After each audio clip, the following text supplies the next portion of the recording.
All right, folks, let's do number 32. A race car starts from rest on a circular track. The car increases its speed at a constant rate of a tangential. As it goes once around the track, find the angle of the total acceleration the car makes with the radius connected to the center of the track and the moment of whatever. So what is going on here? Pretend that you have a car and you have a racetrack and you're going in a circle. So this is the pathway of the car. There you go. That's much better. So that's a car and you're going in a circle. Now, momentarily, when this is zero, its velocity is zero.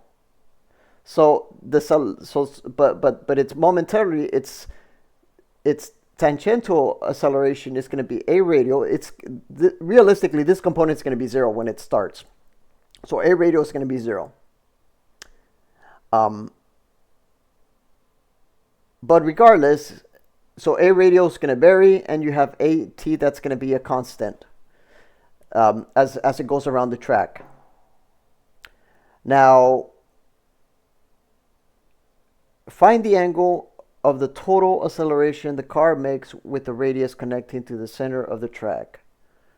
So, in order to get that angle, let's just pretend that the car goes into a complete circle. And once it does that, you're going to have a final velocity of the component. So it's going to be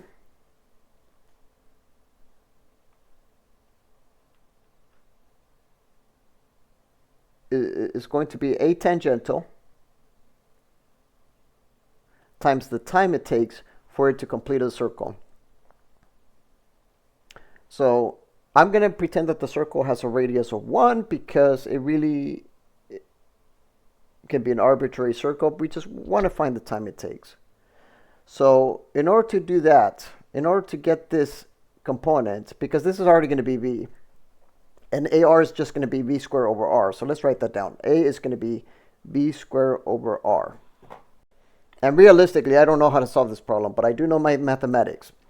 I do know that when you complete the circle in one loop, you have the arc length of 2 pi times whatever that radius is, divided by the time it takes.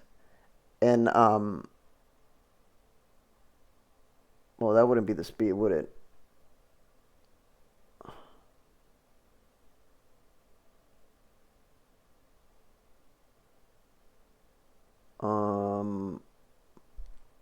Well, the arc length is just going to be some initial velocity, which is 0, plus v naught is going to be 0, plus, I guess it would just be a tangential t square over 2. This would actually be the actual formula itself.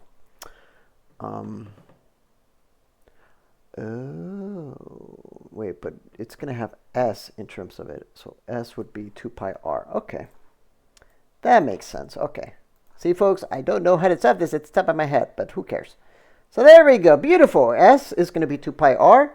Notice that I'm treating S not as in one-dimensional component. I'm treating it as the arc length component. That's going to be how I'm going to model this. So S is really going to be the a tangential, always going to be pointing in that direction of that circle. So 2 pi r. So what this is that the time it takes here, the way I found it, is going to be 4 pi times the radius, a tangential, square root, and boom, right there. Yeah, beautiful. So now you have v in terms of just the radius and the at. So AR is going to be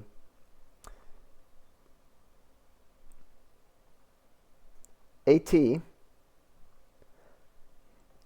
times 4 pi, the square root of 4 pi times the radius over the a tangential square divided by the radius.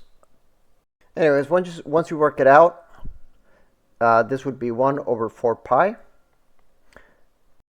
So once you work this out, theta is going to be 4.55 degrees.